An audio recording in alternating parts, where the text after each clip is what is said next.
Imagine being treated unfairly just because of who you are, and then turning the tables in a way nobody could have expected. That's exactly what happened to one black CEO on a seemingly ordinary flight. He arrived at the airport ready for a long journey, only to face a shocking denial. He wasn't allowed to sit in the first-class section he had booked. The humiliation was instant, the stares around him cutting deeper than the airline's rules.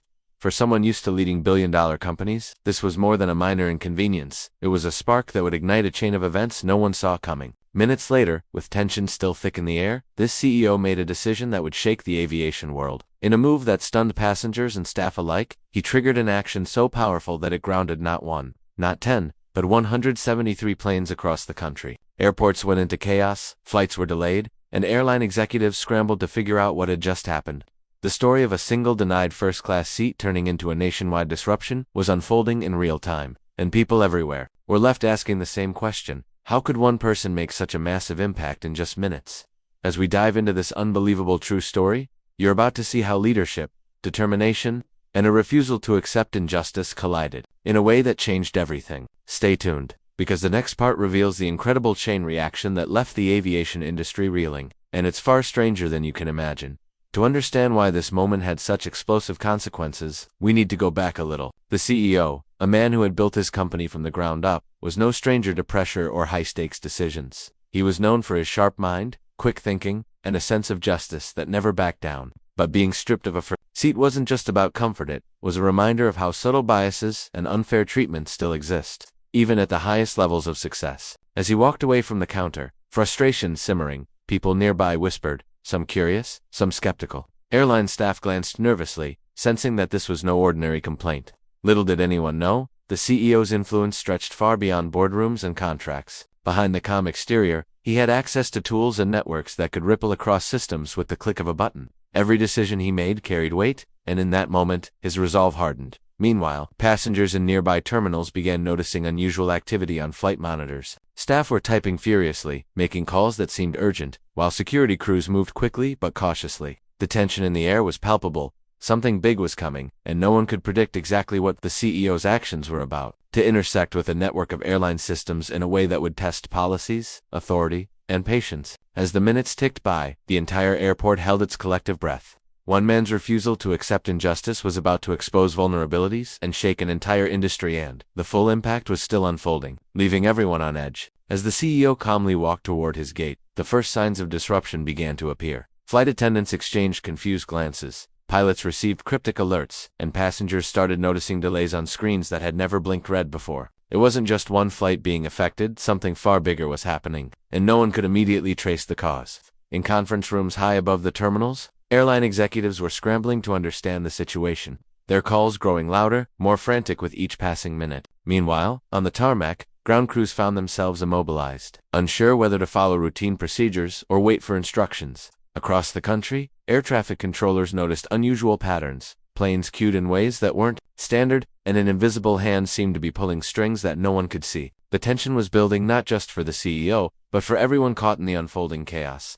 Passengers unaware of the CEO's role speculated wildly. Some whispered about technical failures, others imagined conspiracy theories. Social media lit up with confusion and panic, amplifying the story with every new post. Yet behind the scenes, a quiet force was orchestrating a disruption that was equal parts precision and principle. Even the CEO's personal assistant, usually calm under pressure, couldn't hide their astonishment at the chain reaction set in motion by a single denied seat. Each angle: airport security, airline management, passengers, social media was part of a larger storm, and the eye of that storm was one man's refusal to accept injustice. What happened next would determine whether this incident stayed a moment of defiance or exploded into an event the aviation world would never forget. By now, the airport had transformed into a scene of controlled chaos. Screens flashed alerts, gates were locked, and passengers were buzzing with confusion and frustration. Staff tried to maintain calm, but the scale of the disruption was unlike anything they had seen. Outside, planes sat idle on runways, engines off, as pilots waited for orders that hadn't come. Each delay multiplied the pressure,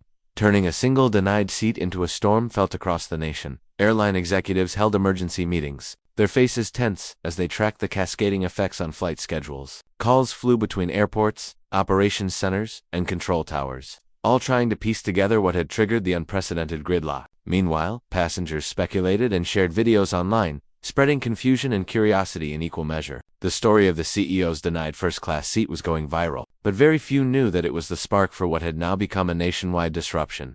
Inside the terminal, the CEO remained composed, watching the ripple effect of his decisions with a steady gaze. His assistant whispered nervously, questioning how far this might go, but he only replied with quiet determination. He understood that every action had consequences, and now those consequences were playing out in real time on a scale that was impossible to ignore. As tension reached its peak, planes lined up across airports, screens were jammed with alerts, and passengers waited anxiously, unaware that one person's refusal to accept injustice had triggered a chain reaction beyond imagination. The next moments were critical, every second mattered, and the air was thick with anticipation. Something monumental was about to happen, and the world could hardly wait to see the outcome.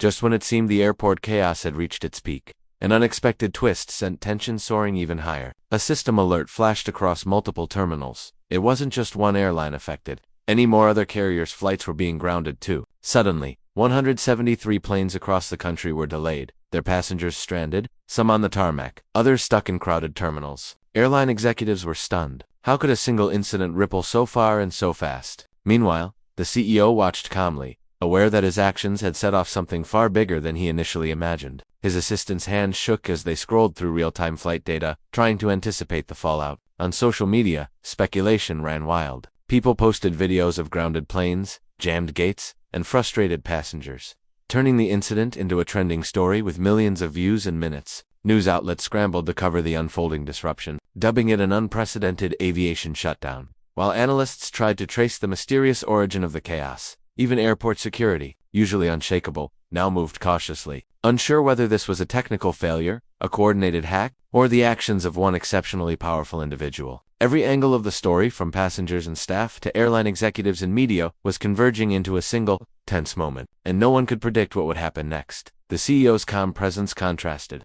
sharply with the escalating turmoil around him. One man's refusal to accept injustice had grown into a nationwide spectacle, and now, as the pressure mounted, it became clear the situation was about to spiral into something even bigger, something no one saw coming. The tension reached its breaking point as terminals buzzed with anxious passengers and airport staff moved frantically to restore order. Screens that had once flashed red with delays slowly began updating, but the ripple effect of grounded flights still stretched across the nation. Airline executives, exhausted and bewildered, finally traced the disruption back to the CEO, realizing that his influence over certain corporate networks had allowed him to temporarily override systems a calculated move to demand accountability and highlight systemic flaws.